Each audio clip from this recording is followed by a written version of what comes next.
If you came to me when I was in a senior in high school and told me how to make a resume, I probably would have slept through the class, to be honest with you. I wouldn't have paid attention. I wouldn't have understood why. And looking back on it now, what a mistake, right? Because later on in life, you realize that there's things that you want to buy. There's a lifestyle that you want to live, right? And to achieve that lifestyle, you have to have an appropriate job, whether that is through a career that you've gained through a college degree or whether you join the workforce right after. I talk to our participants here about it specifically in the aspect of creating yourself a career path, right?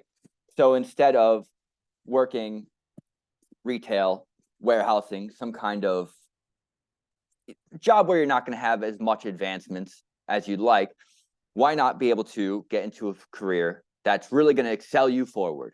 And it honestly starts with the job application, with the resume.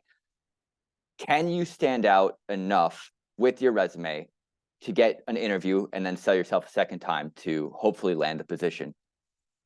As I tell almost every single participant that walks through the store, you can have the crummiest resume and you will more than likely eventually get an interview somewhere. But the problem is, it will be the job that you had to settle for rather than the job that you wanted, the job with better pay, the job with better benefits, the job that actually does promote internally and has a career path for you so you can create a career, so you can eventually live the lifestyle that you want to live. So when you want to go buy something, you can just go out and buy it because you don't have to worry about your bank account being empty, right? And that's what I think would have resonated with me more when I was in 12th grade. So hopefully that resonates with you as well. Let me start off by giving you some statistics here. And I have some other statistics that I can send out to anyone that's on the call via PDF, and also a little guide on how to kind of build out your resume. So recruiters on average spend 6 to 8 seconds going over a resume. So that means you have to be concise. You have to be to the point. You have to really sell yourself in such a short amount of time. And it's a lot harder said than done. I mean, let's pause for a second. 7 seconds. I'll pause for 7 seconds. Done. If I was looking over your resume, if I'm a hiring manager, I'm done looking at your resume in that short amount of time. That's not a lot of time. So you really have to realize what information is important, what the employer is looking for. And if you're wondering, well, why do they spend so little time looking at resumes? Well, it's because on average, they're getting 250 resumes in for any position, right? Now, in the Lackawanna, Luzerne County area, that number might be a little bit lower. It might be more relative to 100, 125. But if you go on Indeed and you see a high volume of people have applied to this job, if you go on LinkedIn and you see 70 people have applied to this job, that job is posted again on multiple websites. So realistically, they are getting upwards of 200 applicants. Now, when I look at that 250, it's now a competition. It's a race. How do you become number one, or at least in that top 4 to get called in for the interview, right? Because that is, again, the point of your resume is to get called back in for the interview. First off, unprofessional email address. And now for high school students, that's probably more common than anything else, because I know when I was in high school, I had my junk email address. It was just something I made up on the fly, right? It was stupid. I still have it to this day. I'm not using it for job applications. So if you're applying for a job, go on Gmail, make yourself a Gmail with your first initial, last name, last name, whatever. It could have some numbers in there. Just something that's a little bit more relatable and says who you are, right? Pictures on the resume. I'm going to give you some resources later that have templates. Some of those templates have pictures on the resume. Don't put them on there. Take it off immediately. You can delete pictures off of any of the templates that I provide. There's no point in putting your picture on the resume. It doesn't do you any justice. The only time you do put your picture on the resume is if you are going in for advertising where your face is going to be used for the company, or media where you're going to be, a news anchor, a model. Then yes, you put your picture on the resume. It's important then. These next couple are all about spelling errors, grammar mistakes, and realistically, when we're talking about these mistakes, it's not giving your resume to an employer with a misspelled word and they think, oh man, this person is dumb. They don't know how to spell. That's not the case. What it is saying there are so many tools available for you that have spell checkers and grammar checkers. And I give a resource later on. There's so many tools out there that they didn't spend 5 minutes looking at their own resume just to make sure that everything was spelled correctly, that it made sense, that it was applicable to the job, right? I have a resume sitting at my desk right now, and it's just a G and an H are flipped, right? An O and a U, something simple. It was just the person was hasty. And I mean, I get it. Writing resumes is not the most exciting thing. So I understand why people are hasty through it. Just spend the 5 minutes at the end when you're finished with the document, read it over, have someone else proofread it for you to make sure that it makes sense, right? Make sure that you are giving forth all efforts, because let me say this. Would you rather spend that 5 minutes to look over your document or have someone else read it, a teacher, a friend, whatever?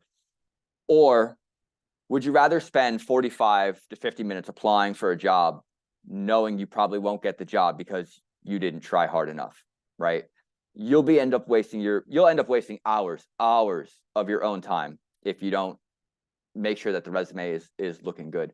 And one of the statistics that's not on here is, I think it's 1 out of every 10 applications you'll actually get called back for an interview. So the chances are already low enough. Why do yourself another disservice? Now, again, about 90% of resumes are sent in digitally. That resonates a lot more with a younger generation than an older generation who is used to just walking in a building, getting a job application, shaking the manager's hand, and sitting down for an interview. But now that sends the message, you really have to sell yourself off this one piece of paper. And again, because recruiters are only spending 6 to 8 seconds looking at a resume, it has to be 1 page. And you can go to 2 pages. It's not going to be the end of the world, but you want to try and keep it concise, right? Short, easy. Make it easy to read on top of it. Now, this next one, it's not just LinkedIn. Recruiters use LinkedIn to screen applicants. It's not just LinkedIn. I've had people sit down with me and I'm about to redo their resume, and the first thing I say is, watch this. And I Google their name. Social media pops up. Any kind of court dockets pops right up. Anything attached to your name pops right up. And it's not hard to search. That's a free tool. That takes 5 minutes to use. They have more advanced tools out there. So because your social media is your own private page and you're allowed to post what you want on there, what I tell people in all cases, especially for your own privacy and security, set your profiles to private right off the bat. Facebook, Instagram, Twitter, Snapchat, whatever. Well, Snapchat's already private, but set those to private, right? That way, you don't have to worry about someone searching you up and just looking at whatever you've posted. Now, your LinkedIn, you can have more than what's on your resume on your LinkedIn. You can answer industry questions. You could take assessments, and then you can hyperlink your LinkedIn right into your resume. So you can show the employer a professional social media page rather than them looking you up and trying to find, your Facebook or your Instagram where they see whatever, right? Now, this last one, and this is the main point, if you can remember nothing else from this presentation, just please remember this. Keep the experience on your resume relevant to the job that you're applying to. So, of course, they want the job experience 91% of the time. Of course, they want the job experience. 65% of the time, they prefer a candidate with relevant work experience. So in this case, I talk with participants coming through office and I say, well, if you worked retail, if you worked fast food, if you worked anything customer service related, make sure you're detailing that on your resume. So if I worked at McDonald's and I'm going to be a nurse in the future, I'm not going to put on my resume that I flipped burgers or that I changed French fries, right? That doesn't make sense. It doesn't apply across. However, if you talk about your customer service and you say, well, I was able to talk customers down when they got aggravated. I was able to negotiate. I was able to upsell. Those are all important qualifications going forward. That customer service is important for anyone in the hospital industry because you have to have a good bedside manner. Create that relatability. Even if you don't think that there's relatability there probably is. And especially when you don't have years of experience in the workforce, you'll need every little bit that you can. So we normally see two types of resumes: chronological, traditional. That's what most people are accustomed to, where you list out your work history in reverse chronological order, starting from the job you're working at now, going past your education, any skills and abilities, etc. And then there's functional, which might be a little bit more useful for the high school students now, especially when you're trying to apply what you're learning in school. And if you have a job or if you're in any kind of club, then I would go this route. And so let me break these down for you, starting with the chronological. And I have more examples on the next page. Either of these formats are fine. There is a computer program, the applicant tracking system, which I get into a little bit later. It is more preferential to the one on the left, Ebony Moore's, because it has an easier time reading through the resume. Now, a couple important details on here. One, I normally leave summary objectives off of a resume. I think they are fluff pieces that take up valuable space on your resume. For a high school student, if you don't have a lot of space or you're not taking up a lot of space, the summary objective might be a little bit more helpful, honestly. You can add in some stuff in there about, what you've achieved at school or any kind of projects you've worked on and how it applies to the industry you're looking to apply towards. Now, education, experience, skills and abilities, license certificates, these can be arranged on your resume in whatever fashion you want. And I tell people, do it in the way that's going to get you the job the best. If it's your education that's leading the way, then your education is what you put there. If it's a specific certificate that you got, put that at the very, very, very top, in that top 1/3. So in the one on the right-hand side, I would list certificates. If that was what's going to get me the job, I would put that where education is instead, right? And that's just to let them know, hey, I've met the bare minimum requirement for this job. Now look at all the rest of my experience that I have. Look at everything else I can offer towards your company. Let me say this too. Right now, what I've noticed from a lot of employers is they're either on hiring freezes, they don't need as many people as they did before, or they are just extremely picky about the person that they bring on. Almost every single company is looking for the perfect candidate. No matter what job you apply to, like I said before, you have competition. You have to be able to sell yourself a little bit more. Treat yourself as a product. Treat these as advertisements for yourself. These are marketing tools. You are marketing yourself, right? And so with that, you want to be able to give results if possible. So you'll see patient intake for over 500 patients so far. On the right-hand side under system support engineer, the first job duty there is manage 7 daily work tickets, prioritizing urgent needs and scheduling projects to resolve tickets within 2 hours. If I just put manage daily work tickets, yes, that is a job duty. That is something that I did. However, when you add in 7 daily work tickets, prioritizing urgent needs, and then resolving tickets within 2 hours, now you've given them an exact descriptor of what you've done with your day. And not only that, it sells you a little bit more, right? Now I know you have organizational skills. I know you have time management skills. I know a little bit more of what you're capable of doing, because let's face it, almost every resume that goes out these days is going to have a little bit of an embellishment on it, right? You're going to put a job duty on there that, okay, I technically did that, but not to the extent that I want them to believe. So you really have to sell it a little bit more than that. Now, these are actual resumes that I've done in the CareerLink office for participants coming into the office. And I just took all the personal information out, but I wanted to show there are a few more different ways to list out your resume, as well as some different examples, right? So on the left-hand side, that traditional format, up and down, no dual-sided resume, still listing the skills. And I will break skills up into 2 sections, as you'll see on the right-hand side, skills and technical skills. This is important to me for one specific reason. It's very easy to see a skill section on a resume and just skip over it completely, because you see teamwork, time management, and then also data entry, bills and payment systems. They're all in one section. Then the employer skips over it completely. And you go, all right, well, that's a wasted section on my resume. I break it into 2 sections for that reason specifically. If they skip over the soft skills, maybe they'll go into the hard skills, the technical skills, and that's a little bit more of what they're looking for. It makes it easier to read, right?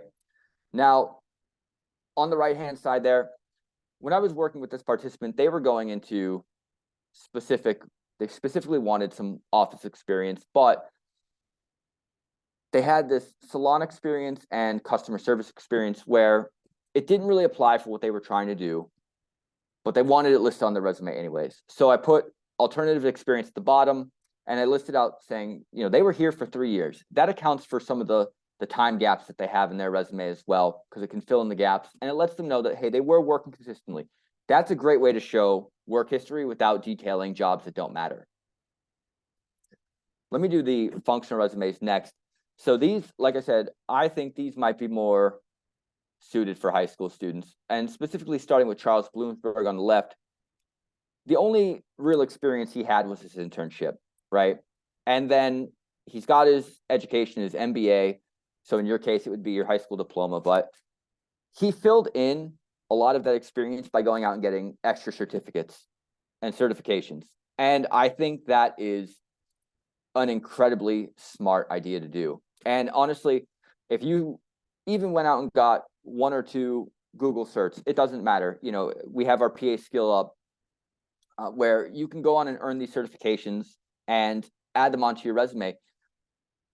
That will go, honestly, in some cases, that could be the equivalent of getting a high school or a college degree. That could be the equivalent of getting an associate's. That could be the equivalent of getting a bachelor's, depending on what the company is looking for.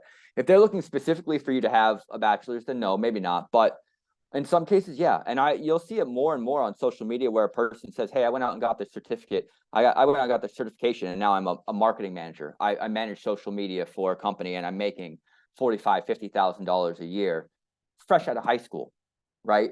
There's people that have been in the workforce for 10 to 15 years right now that aren't making that kind of money. And it just goes to show how valuable a certificate can be. Now, on the right-hand side, Mary Thompson, she's a product manager, but instead of listing the jobs that she's worked in the past, she just lists the skills that she has. So again, this might be valuable for a high school student where maybe you know how to do Python, maybe you know how to do Java, C++, maybe you know how to do social media management and you know social media management tools. Then you would list it in a skill summary. So instead of saying, I worked for this company, it's I know how to do these jobs, still with the same bullet points, still with descriptors, still giving results, still showing what you're capable of doing, right? Again, these are ones that I've done in the office. So on the left-hand side, brand manager, sales account manager, enrollment advisor. We still have the positions that person works listed. However, because a lot of the job duties overlapped, we broke it down into a skill summary instead.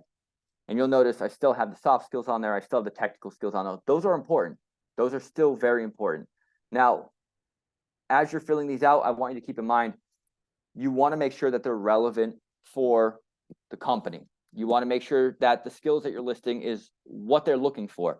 If I send in, let's say I send in the one on the right-hand side for a manufacturer, and they look at it and they go, Notary Public, who cares? That's not important. We don't need a notary for our company, right? You want to make sure that the details matter. These are my bad resume examples, and it's primarily format, right? On the left side, it looks like an ink blot test. It's too crowded, no margin space. You still need, your design still has to have white space to it, right? You still have to have some room on there to make it clear and concise and easily readable. On the right-hand side, I don't know why you'd ever center justify your resume. That doesn't make sense. I have actually seen that from a college graduate, which is concerning to me because you should know a little bit better than that. And in college, they will teach you a little bit about resume writing. It's okay. This is my complete what not to do resume, right? Outside of the colors and the font choices, which I know are, it's an egregious example. And I know that, first she's got her picture on the resume. I don't know why. If you're going to put your picture on the resume, please, professional business headshot. You can take one with your phone at your house. It's very easy to do. Don't make it the random social media picture you thought looked great. First off, she wants to find a job as a paralegal. Okay, looking at her past experience, assistant to director of admissions, secretary, teaching assistant, I can make a case for it. She's got some clerical background. She would need some training in the legal field, but all right, I can make a case for it. Then goes on to list hobbies and memberships. And I've seen this more and more from high school students. Again, I have a resume sitting at my desk that has this listed, where the person said that they like to go fishing and they like to go camping. And listen, that I'm glad. Fantastic. I'm glad you have a personal life that you enjoy. Don't put that on your resume. That's not where it goes. In her case, she put Sprake Break 2009 coordinator. She booked the flights to Cabo. Again, she's not going to be an intern somewhere. There's no point in listing that. Then goes on to say that she likes playing Call of Duty and following the Jonas Brothers. Again, relevant information only. Please don't put that you like playing Call of Duty or video games on your resume. That's just not the place for it. Keep the information relevant to the employer. Keep it concise, readable. Again, my entire point. You don't need references on your resume. However, have references available for the employer either during the application process or during the interview. It is a tactic employers will use where they just see if you're prepared and see if you have people that can vouch for you. Again, what did you do in the past? In your cases, what did you do in your classroom? You could talk about classroom experiences. You could talk about group projects. If you do any kind of club or activities, you can detail out what you've done for those clubs and activities. If you are in any kind of leadership position, any kind of student government, anything like that, it can be listed on your resume. There's ways to do it. Why is it important for the employer? So make sure, again, you're going to have limited experiences, and I know that, but going forward, try and make sure it's relevant for the employer. Let me talk about the applicant tracking system, because this was a major downfall of mine, and a lot of people don't know it exists. It is a computer program that will scan your resume. It will scan your job application, and it will try to assess your skills. It categorizes them for the employer. The employer programs this computer program, and the way they do it is primarily with keywords.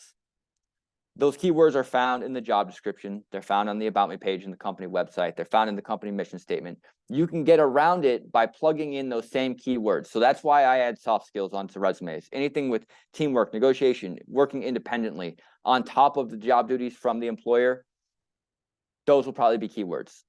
99% of Fortune 500 companies have an ATS.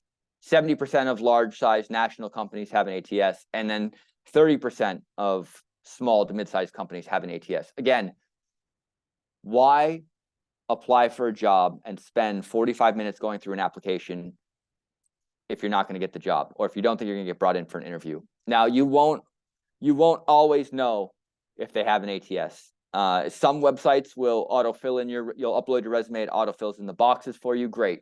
They have an ATS. You know it right off the bat because it's scanning your resume. Again, you want to fill in your resume. So if you see that happen, if you see the resume start filling in those boxes, take it down, re-edit your resume, spend 5 minutes. Believe me, spend 5 minutes. It will do you so much more justice than just saying, I don't care, I'm going to submit anyways. Find those keywords from the job post, find it from the company website, find it from the About Me section, and just put them into your resume, right? I also suggest right now, specifically, make a master resume. Start now. I never did this. So later on in my life, when I was trying to fill out a resume, I couldn't remember when I started places, when I worked for certain companies, even what job duties I did. And so I'm scrambling, right? So specifically in the past, I worked at JCPenney's for a few years. I can't tell you the exact dates I worked at JCPenney's. I don't remember anymore. I guarantee if I was to put that on my resume, I wouldn't remember half of the things I did there just because it's been so long. Make a master resume now. Make something, one document can have as many bullet points, whatever, job duties, dates, achievements, everything. Throw everything in there. When you need to remake your resume, you can copy and paste right from that document. You have everything already set up for yourself.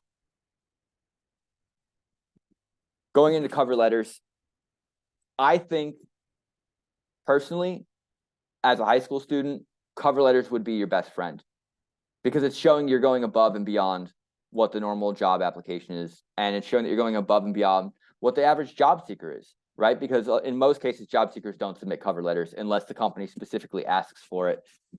I think this is a great chance to sell yourself. You can talk about your classroom experiences. You can tell them exactly how you're going to apply those classroom experiences to the workforce, to that job, right? You can emphasize your personal value. Again, you have to think of yourself as a product. You're selling yourself. This is just another way of selling yourself. Become the next Pepsi, become the next Coca-Cola, the next Nike, whatever. Sell yourself. Why you're writing? Well, you're writing for the job because you want the position, of course. Sell yourself a little bit more in that first sentence. Well, or in that first paragraph, say, I want to work for your company because your company's ethics and morals line up with my own. I think I'm going to be a great fit for your company. I could see myself starting off as an associate, as a production technician, and working my way up to supervisor, working my way up to manager. I will eventually become district manager for your company. Show them that you have goals, you have aspirations, create yourself that career path right off the bat. Paragraph 2, how you're qualified. This is where you take skills and abilities that you have in the past and you directly apply them to the job duties themselves. So in my case here, like I said, I worked at JCPenney's. I talked about my customer service. Well, in my time at JCPenney's, I had exceptional customer service. I exceeded my sales goals quarter by quarter. I'm going to apply that same customer service to every single person that walks through the CareerLink door. You could talk about your classroom experiences, any kind of extracurricular stuff you've done. You could even talk about, well, in my time on the football team, I learned teamwork through trusting my coworkers and trusting my teammates. So I know how to work as a team player now, right? So if they're looking for someone that wants to work on a team, sports is a great segue into that. It goes directly across. Paragraph 3 is a wrap up. You can talk about soft skills. You can talk about some other extra experiences. Essentially, you want to get to the point where you're requesting an interview. And when you request an interview, you want to be straightforward with it. Don't ask a yes or no question. Don't ask, can I come in for an interview? Because the automatic response for most people is no, right? People just like saying no to one another. Ask an open-ended question. When can I come in for an interview? They're much more likely to look at their calendar, look at a date and time, and then invite you in for an interview, right? You can also make a statement, say, I would greatly appreciate the opportunity to speak with you. That's just as good. Something that shows aggression. You want to be aggressive in this case because they want to see that for their company. You close it out sincerely, your name. Now, these are the resources that I use, and I'm actually going to show you a couple of them. Google, of course, you can Google anything. Here's the problem with Googling stuff. If you Google resume tips, right off the bat, you're going to get some clickbait articles. New 2024 resume tips. I've seen it happen time and time again. Those are the websites that say to put a picture on your resume, and they just have differing advice because they want to be a little bit different. Indeed and LinkedIn are the websites I go to specifically for resume advice because they essentially tell you how to build it out and they give you all the best techniques. Indeed has an entire section for resumes and cover letters where they have videos and all these blogs written. LinkedIn, of course, as well. And they do it because they have a financial stake in it. Companies pay Indeed, companies pay LinkedIn to post jobs. They want the applicant to be successful. So when you go to apply for the job, how did you hear about us? Indeed. Okay. They now know Indeed is the website that's working the best for recruitment. ONET, Grammarly, and Canva, I'm actually going to give you a quick demonstration of. So starting with Canva, this is where I come for resumes. You just type resume in the box and it'll bring up all these templates for you. Now, of course, like I said, some of the templates are going to have pictures on them or little designs. Listen, this is a free to use tool. It's honestly one of the best things that I've come across. So from here, if I just want to move this text box, I just move this text box. It doesn't mess up the format. You don't have to go in with a specific format. You don't have to do anything special. It has all of the fonts. It has all of the colors, whatever you want, it's got for you. If you want to pick a different template out, you just click a different template. It's free to use, right? It has a premium side. You don't have to worry about the premium side. This bar. Grammarly, free online spelling grammar checker. I actually copied a few job duties in here and I threw some misspellings in here and grammar mistakes. You would just go through and you would just hit accept, right? Same as Microsoft Word. I like this tool a little bit better. You just go through and it'll fix everything for you. Oh, past tense. Okay. Performance is supposed to be performed, addressed, and it'll just fix those mistakes for you. It'll give you some premium suggestions as well. Again, that's for the paid side of things. You don't need it. You don't need it. ONET Online. And I did this specifically. I Googled just ONET so you know how to pop it up. ONET Online has a ton of labor information statistics, but what I use it for primarily is this little search box up in the corner. It has the word electrician typed in. You do have to play around with titles a little bit, but now I come here, electrical engineer. If I was an electrical engineer trying to fill out my resume, I can come here and now I have 23 job duties commonly performed by electrical engineers already in that verb format, right? So why waste the time trying to write out your own job duties when they're already done for you? You could take this, copy it into your resume, and then edit it, right? Just save yourself some time, make life a little bit easier on yourself. Of course, the PA Career Link, there's tons of people in this building that can help with resumes. I'm, of course, one of them. So if you need my help, you need my assistance at all, this is my contact information. And you can feel free to contact me. If you have any questions, please, by all means, ask in the chat or whatever.